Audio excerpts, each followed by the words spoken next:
siswa tercinta.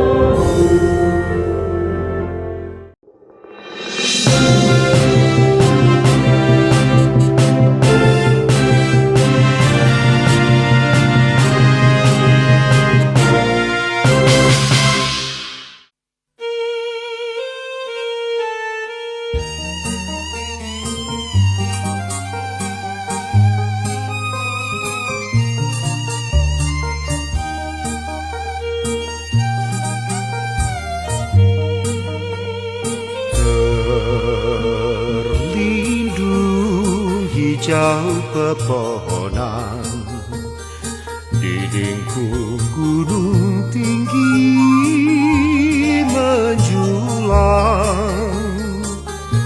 damai tentram tenang. Assalamualaikum warahmatullahi wabarakatuh. Bismillahirrahmanirrahim. Alhamdulillahirrabbilalamin. Assalatu wassalamu ala asrafil anbiya wal mursalin, Sayyidina wa maulana wa habibina Muhammadin wa alihi wa sahbihi ajma'in. Amma ba'du. Pemirsa Sisma TV yang berbahagia, bagaimana kabarnya hari ini? Mudah-mudahan semuanya dalam keadaan sehat walafiat. Dan di Jum'ah penuh barokah ini, mudah-mudahan semua aktivitas kita dimudahkan oleh Allah Subhanahu wa Ta'ala. Sengaja kami pada hari ini berada di Tugu Balai Kota Malang, karena hari ini bertepatan dengan 1 April, ulang tahun Kota Malang yang ke-108. Untuk itu kami ucapkan selamat ulang tahun, mudah-mudahan Kota Malang semakin berjaya ke depannya. April sebagai hari jadi Kota Malang. Sebelumnya ini merupakan perjalanan yang panjang bagi Kota Malang, di mana pada awalnya Kota Malang ini menjadi bagian keresidenan dari Pasuruan.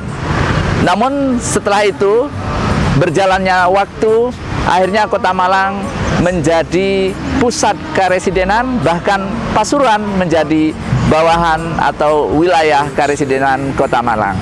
Namun pemirsa Sisma TV yang berbahagia, pada saat itu Malang masih menjadi bagian dari Kabupaten Malang. Kemudian pemirsa Sisma TV yang berbahagia, pada tahun 1914 ini status Malang ditingkatkan lagi menjadi Gemeente atau kota beraja atau kota. Nah, setelah itulah Malang menjadi sebuah kota, dan penetapan ini dijadikan awal lahirnya Kota Malang. Damai tentram tenang, kotaku indah gemilang. Pemirsa Sisma TV yang berbahagia, Monumen Tugu ini merupakan sebuah museum perjuangan bangsa Indonesia, karena ini menandakan hari, bulan, dan tahun kejadian proklamasi kemerdekaan Indonesia. Dan pada tahun 1948, pemirsa Sisma TV yang berbahagia, pernah Tugu ini dihancurkan oleh Belanda. Pada saat itu Belanda melakukan agresi militer yang pertama, tepatnya tahun 1948. Kenapa ini sempat dihancurkan oleh Belanda? Karena Belanda merasa kesal terhadap perjuangan rakyat Indonesia yang ada di Kota Malang ini dalam mempertahankan kemerdekaan, sehingga puncak kekesalannya itu ditumpahkan dengan menghancurkan Monumen Tugu ini. Baik pemirsa Sisma TV yang berbahagia, selanjutnya akan kita ikuti dulu informasi dari TKI Samsabillah Malang, yaitu kegiatan penerimaan tamu studi banding dari IAIN Salatiga, Jawa Tengah. Selamat menyaksikan.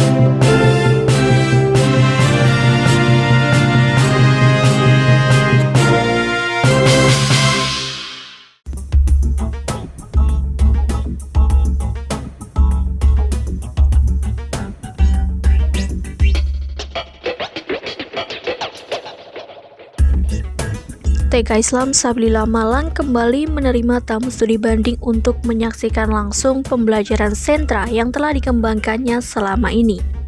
Sejumlah 40 mahasiswa Prodi Pendidikan Anak Usia Dini dari Fakultas Tarbiyah Institut Agama Islam Negeri atau IAIN Salatiga Jawa Tengah didampingi para dosen antusias menyaksikan langsung pembelajaran di kelas sentra.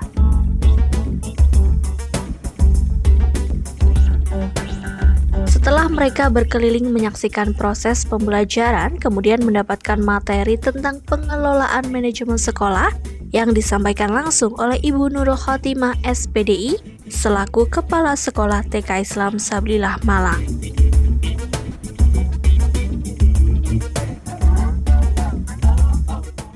Nah, senang sekali saya bisa singgah di TK Islam Sabilillah Malang. Saya melihat TK ini laksana kawah candra di muka ya bagi milenials anak-anak Indonesia. Karena di sini anak-anak milenial ditempa, direbus untuk memiliki kesaktian seperti Gatot Kaca yang sangat legendaris.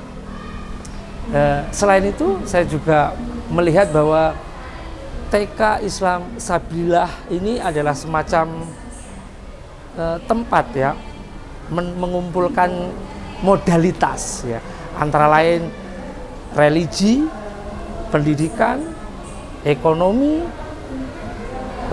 dan juga relasi ya. Jadi ketika adik-adik belajar di tempat di sini, mereka akan memiliki modalitas yang tadi saya sebutkan, akhirnya mampu memenangkan sebuah arena praksis sosial menjadi pemimpin yang menguasai peradaban dunia berbasis Islam, berbangsa, dan intelektual.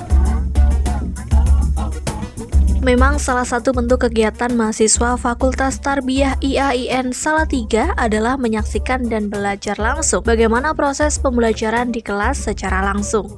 Sehingga melalui kegiatan kuliah kerja lapangan studi banding ke TK Islam Sabilillah Malang ini, harapan pihak kampus supaya mahasiswa tidak hanya belajar teori belaka, namun juga belajar dari praktik-praktik langsung aplikasi teori pembelajaran anak usia dini.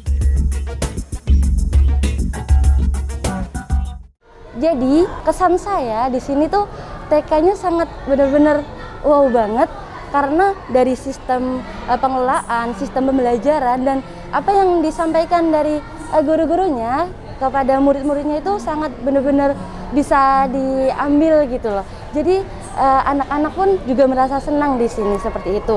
Jadi harapan saya dan juga teman-teman semua untuk kedepannya, untuk saya, semoga saya bisa mencontoh guru-guru yang ada di sini untuk menerapkan sistem pembelajaran yang sangat luar biasa di sini, seperti itu.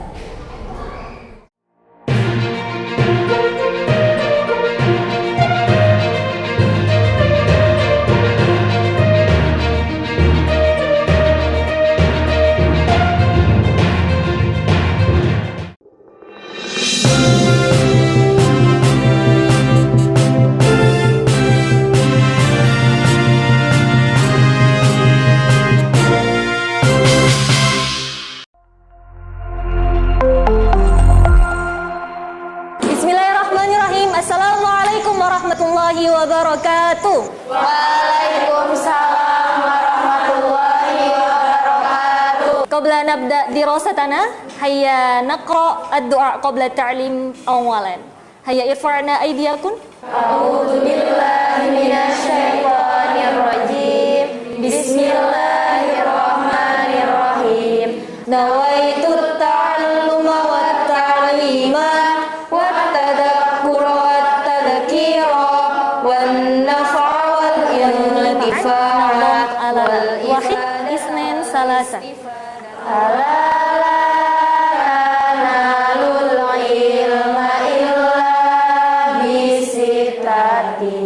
Sa'umbika an majmu'iha bibaya.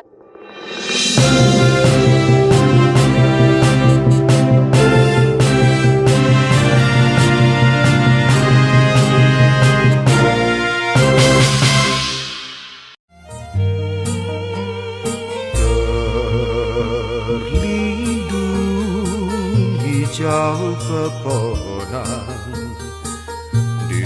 gunung tinggi menjulang,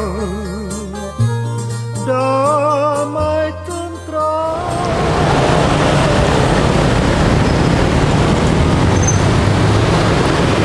Pemirsa Sisma TV yang berbahagia, saat ini saya berada di halaman Sarinah, Kota Malang. Namun sebelumnya perlu diketahui oleh pemirsa Sisma TV, khususnya warga Kota Malang, bahwa sebelumnya ini merupakan sebuah gedung yang bersejarah, tempat yang bersejarah bagi pergerakan kemerdekaan, mempertahankan kemerdekaan bangsa Indonesia. Karena di gedung ini yang dulu namanya Society Concordia, itu dilaksanakan sidang oleh Komite Nasional Indonesia Pusat pada tanggal 25 Februari sampai tanggal 5 Maret 1947. Nah, KNIP ini merupakan cikal bakal dari Dewan Perwakilan Rakyat yang menampung aspirasi rakyat di dalam sebuah negara yang berdemokrasi.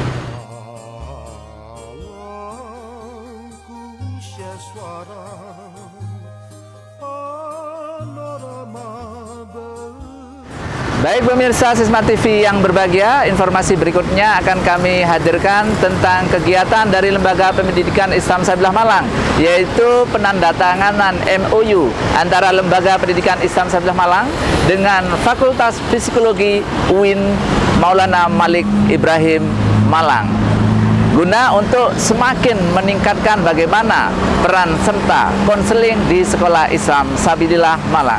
Selamat menyaksikan.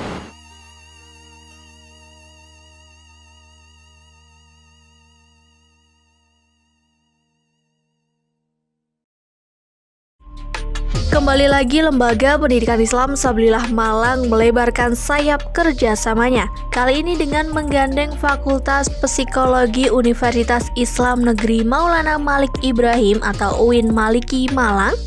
Kerjasama ini dimaksudkan untuk semakin meningkatkan pemahaman dan pelayanan bimbingan konseling terhadap siswa di Sekolah Islam Sabilillah Malang, baik di TK, SD, SMP Islam Sabilillah Malang, dan juga SMA Islam Sabilillah Malang Boarding School. Kerjasama antara kedua lembaga pendidikan Islam ini ditandai dengan prosesi penandatanganan MOU antara Direktur Lembaga Pendidikan Islam Sabilillah Malang, Profesor Dr. Haji Ibrahim Bafadil MPD, dengan Dekan Fakultas Psikologi UIN Maliki Malang, Ibu Dr. Hajah Rifa Hidayah MSI. Setelah diadakan penandatanganan MOU, dilanjutkan dengan pembinaan dari tim psikologi UIN Maliki Malang terhadap tenaga bimbingan konseling Sekolah Islam Sabilillah Malang dan juga perwakilan guru kelas. Dengan adanya MOU ini, diharapkan layanan bimbingan terhadap siswa Sekolah Islam Sabilillah Malang semakin bermakna.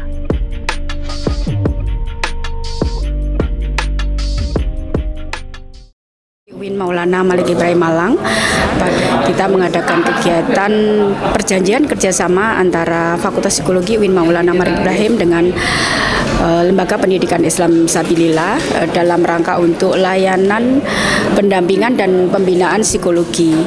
Harapan ke depan kedua lembaga ini, baik kami dari Fakultas Psikologi juga dari Lembaga Pendidikan Islam, akan terjalin suatu kerjasama bagaimana untuk meningkatkan kesejahteraan psikologis bagi para siswa dan juga para pendidik di lingkungan pendidikan Islam Sabilillah. Harapan kami juga ke depannya Fakultas Psikologi ini bisa mengabdi bermitra secara bersama dengan Yayasan LPSI Sabilillah, dan juga kita termasuk juga mahasiswa bisa mengadakan juga dengan praktek kerja lapangan yang nantinya pasti akan berdampak bagi kemajuan kita bersama, baik Fakultas Psikologi UIN Maulana Malik Ibrahim maupun Lembaga Pendidikan Islam Sabilillah. Terima kasih.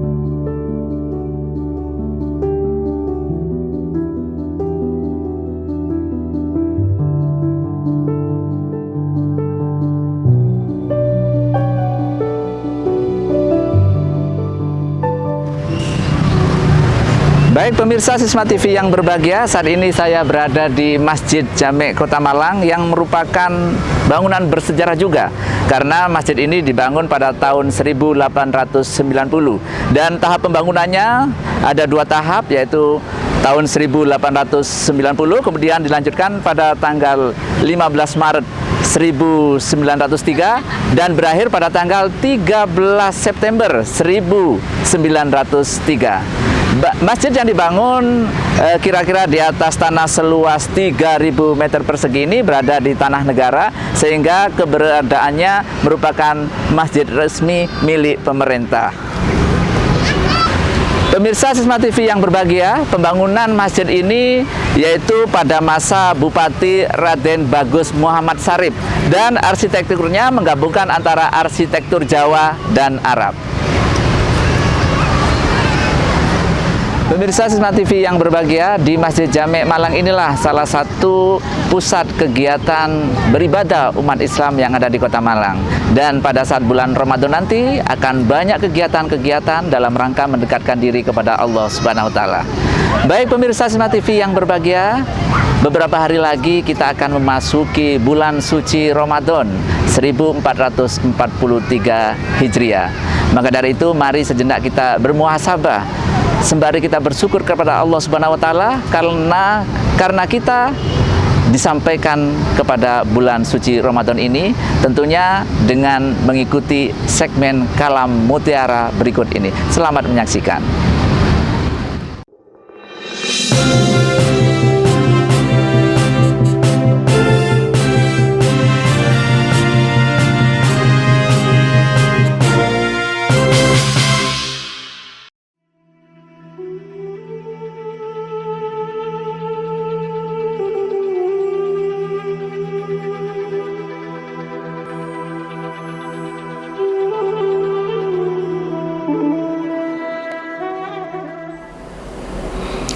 Assalamualaikum warahmatullahi wabarakatuh. Bismillahirrahmanirrahim. Alhamdulillahi rabbil alamin. Wabihi nasta'inu ala umuri dunya waddin. Wassalatu wassalamu ala ashrafil anbiya'i wal mursalin, Sayyidina wa maulana Muhammadin wa ala alihi wa sahbihi ajma'in. Amma ba'd.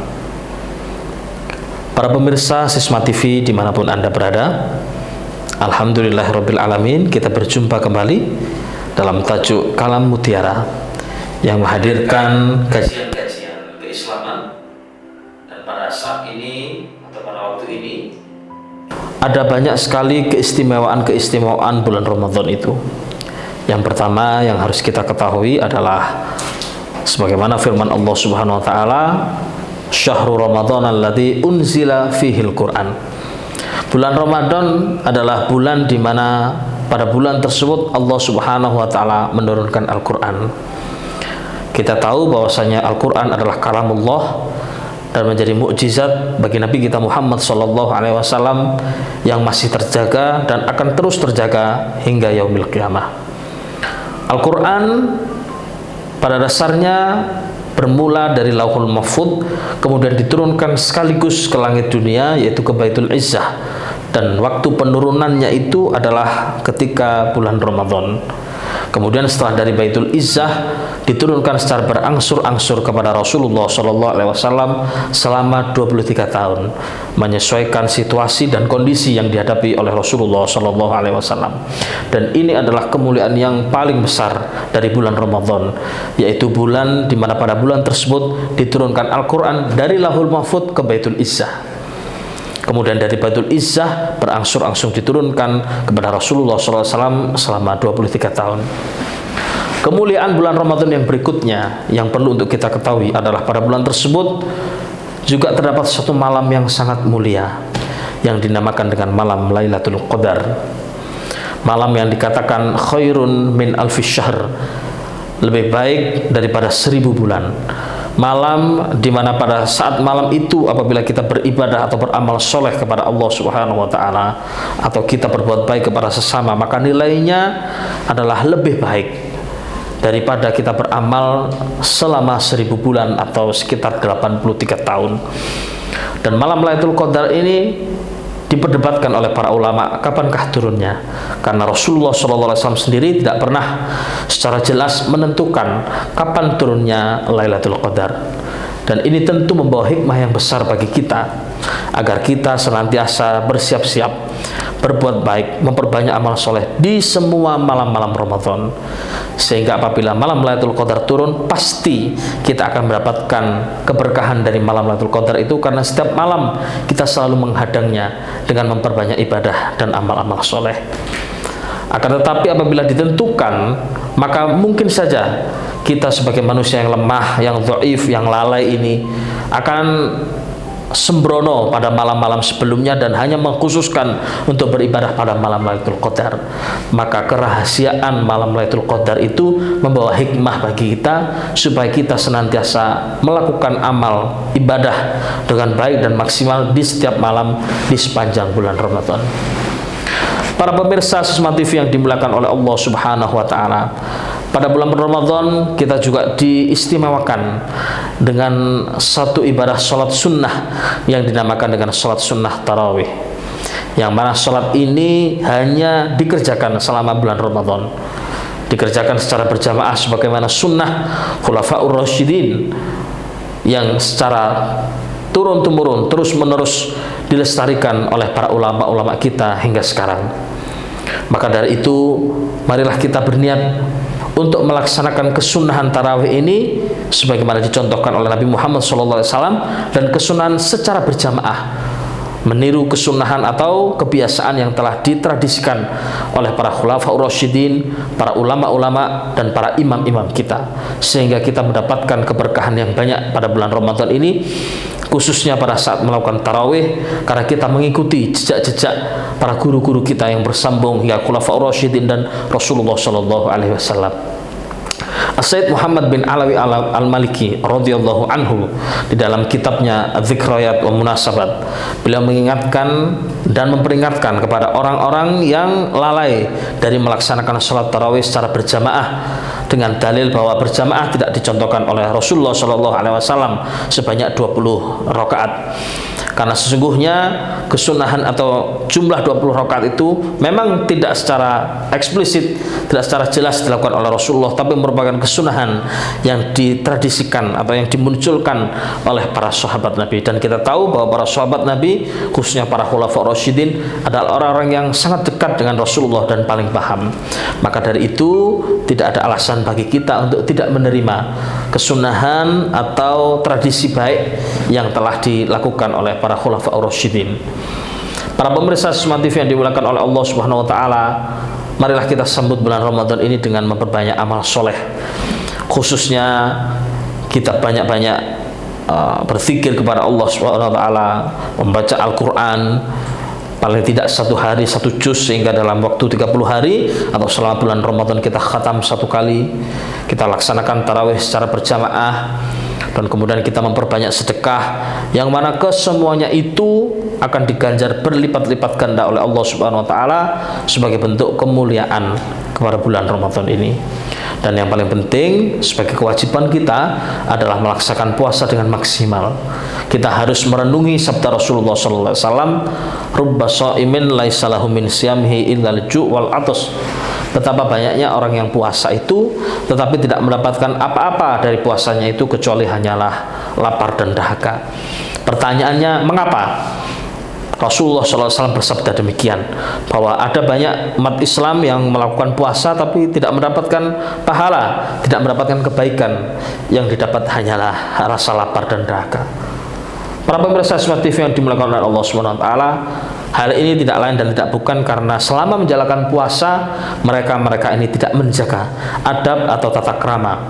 Selama berpuasa mereka justru melanggar larangan-larangan puasa, sehingga menjadi rusaklah puasa dan pahala puasa mereka. Di antara larangan-larangan itu yang perlu sekali untuk kita perhatikan dan untuk kita hindari, yang pertama adalah berkata dusta, berbohong, baik itu kepada sesama, kepada orang lain, apalagi berbohong kepada Allah Subhanahu wa taala. Meskipun secara fikih tidak membatalkan puasa, tapi berbohong bisa merusak pahala puasa kita. Yang kedua yang bisa merusak puasa kita adalah berghibah atau bergosip. membicarakan hal-hal yang apabila didengar oleh orang yang kita bicarakan maka orang itu menjadi tidak suka. Dan perlu kita ketahui bahwa gosip atau berghibah itu adalah membicarakan suatu kebenaran yang ada pada diri orang lain. Karena apabila kita membicarakan sesuatu yang tidak ada pada diri orang lain, maka justru jatuhnya adalah fitnah. Maka di sini tampaklah kejelekan dari suka membicarakan orang lain. Karena ketika kita membicarakan orang lain benar, kita ghibah. Ketika salah, itu menjadi fitnah. Dan apabila ini dilakukan pada bulan Ramadan, maka menjadi rusaklah pahala atau kebaikan puasa kita. Yang nomor 3 adalah mengadu domba. Suka mengadu domba antara satu saudara dengan saudara yang lain, sehingga yang awalnya baik-baik saja menjadi bertengkar, kemudian menjadi saling bermusuhan, dan kitalah yang menjadi sebab dari pertengkaran atau permusuhan itu. Maka mengadu domba termasuk hal yang sangat merusak pahala puasa kita. Yang keempat adalah bersumpah palsu, berjanji palsu. Rasulullah SAW memperingatkan kepada kita supaya kita tidak mudah-mudah bersumpah, karena kita tidak tahu apa yang akan terjadi kepada kita. Boleh jadi sumpah kita tidak bisa kita laksanakan karena ada suatu udzur, tetapi karena terlanjur bersumpah maka menjadi dosa di hadapan Allah Subhanahu wa taala. Dan apabila ini dilakukan pada bulan Ramadan, sumpah-sumpah palsu seperti ini, maka dampaknya adalah puasa kita hanya mendapatkan lapar dan dahaga saja. Dan yang terakhir adalah menjaga pandangan mata kita dari hal-hal yang diharamkan oleh Allah Subhanahu wa taala. Yang laki-laki menundukkan pandangannya dari memandang perempuan-perempuan ajnabi daripada perempuan-perempuan yang bukan mahramnya, dan yang perempuan pun juga demikian, menahan pandangannya dari laki-laki yang tidak halal baginya atau yang bukan mahramnya. Dan selain itu juga menahan pandangan kita dari meremehkan orang lain, merendahkan orang lain, menahan pandangan kita dari silaunya dunia, sehingga tidak begitu menggebu-gebu berambisi dengan satu merek-merek tertentu ya, untuk mendapatkan barang dengan branding tertentu. Nah, ini termasuk maksiat mata. Jadi menjaga mata tidak hanya memandang sesuatu yang berhubungan dengan nafsu syahwat, tapi juga hal-hal yang berkaitan dengan keduniawian, seperti mata kita selalu memandang hal-hal yang mewah-mewah sehingga timbul dari hati keinginan untuk memilikinya, timbul dalam hati keserakahan dan seterusnya. Para pemirsa Sisma TV yang dimuliakan oleh Allah Subhanahu wa taala, mudah-mudahan Allah Subhanahu wa taala memberikan taufik, memberikan pertolongan, memberikan hidayah dan petunjuk kepada kita semua pada bulan Ramadan ini, sehingga kita semua dapat melaksanakan ibadah di bulan Ramadan ini dengan maksimal, dan mudah-mudahan semua ibadah dan ikhtiar kita diterima oleh Allah Subhanahu wa taala, sehingga kita menjadi orang-orang yang seperti difirmankan oleh Allah Subhanahu wa taala dalam Quran surat Al-Baqarah 183, ya ayyuhalladzina amanu kutiba alaikumusyiyamu kama kutiba alal ladzina min qablikum la'allakum tattaqun.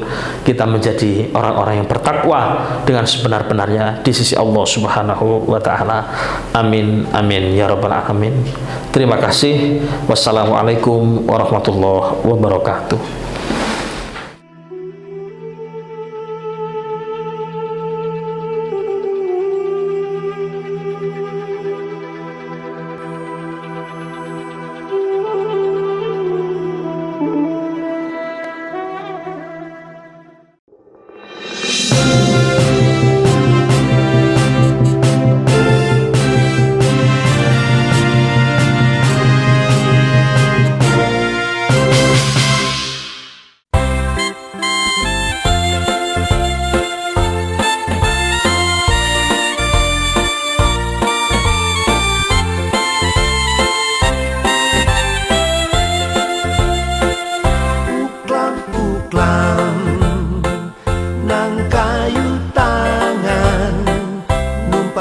Silian koncengan karo nawat golek hiburan, uklam nang kayu tangan umat Sisma TV yang berbahagia, rangkaian informasi dari Sekolah Islam Sabilah Malang dan beberapa tempat di kota Malang yang bersejarah telah kami hadirkan. Mudah-mudahan menginspirasi kita semuanya.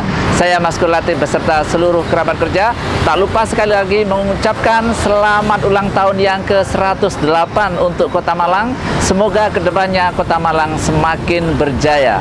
Dan juga pada kesempatan kali ini kami juga mengucapkan selamat bulan suci Ramadan. Semoga ibadah kita di bulan suci Ramadan tahun 1443 Hijrah ini diterima oleh Allah Subhanahu wa taala dan kita menjadi hamba-hamba Allah yang bertakwa.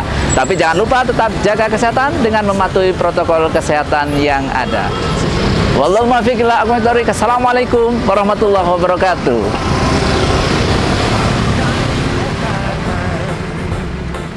Sepanjang zaman, mulai zaman biyen, waktu zaman ebes, ujup-ujupan, kayu tangan, akeh kenangan.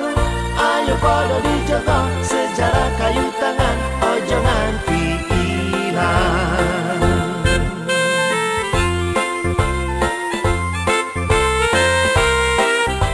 Selamat ulang tahun Kota Malang yang ke-108. Semoga semakin sukses. SMBY, yes I can.